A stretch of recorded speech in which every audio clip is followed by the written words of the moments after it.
The German Chancellor, Olaf Scholz, and Ukrainian Prime Minister Denis Shym-eh-hal are attending a German-Ukrainian Economic Forum in Berlin today. Now, the event is focusing on rebuilding Ukraine, a task that is obviously very challenging given that Russian attacks on the country continue.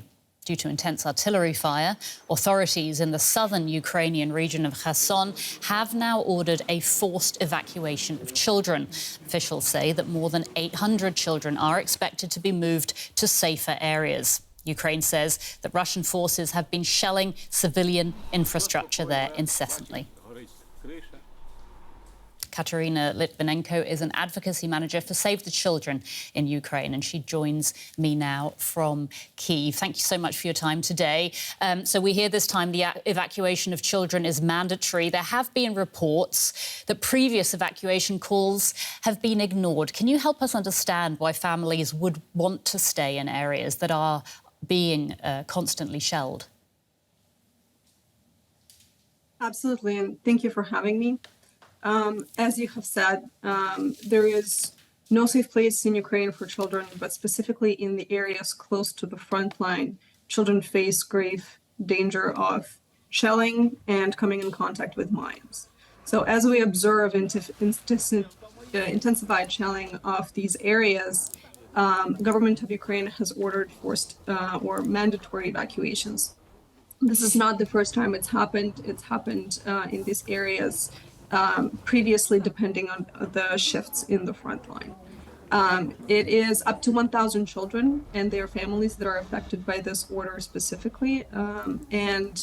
The mandatory evacuations are required when families do stay in the areas, even after the general evacuation calls have been in place, which is the case here. I mean, as we work with... Sorry, go ahead. As we work with families on the ground, just to share with you the reasons why they stick around, as you said. So usually we see these as economic reasons. So families stay with their homes for as long as they can. And then when they leave, they usually are evacuated almost empty-handed. And as they're evacuated to safer areas of Ukraine, they have to start from scratch. One of the families that we've supported and will continue to support is 36-year-old Olena with her 4 children. She had moved from south of Ukraine, from a town in south of Ukraine in August of last year.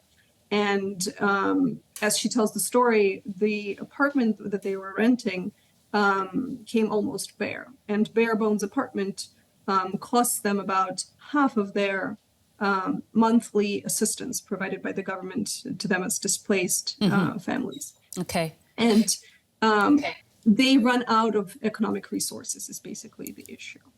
Katerina, I wanted to ask you about the longer-term psychological impact of this kind of displacement for children and for their families. I mean, you're saying they're essentially going with nothing. It can't be easy, but what about the longer-term effects? So an important part of these mandatory evacuations, as we work with the government, is ensuring that children and their families are not separated. The psychological impact of war on children, of course, is immense, both in as they are closer to the frontline areas, but then as they are displaced. They, partly for economic reasons, as I've mentioned earlier, oftentimes families have to forego things like buying their children sweets or even celebrating with a birthday cake. Of course, a big part of it is social connections that children lose as they move. Oftentimes they are left without their friends. The schools are often online or in a hybrid format where they are only able to attend schools partly, so the peer-to-peer bonding is really missing. Katerina Litvinenko, I'm so sorry to have to interrupt you, but we have run out of time. But I'd like to thank you so much for giving us an insight into the situation. Katerina Litvinenko there from Save the Children in Ukraine. Thank you.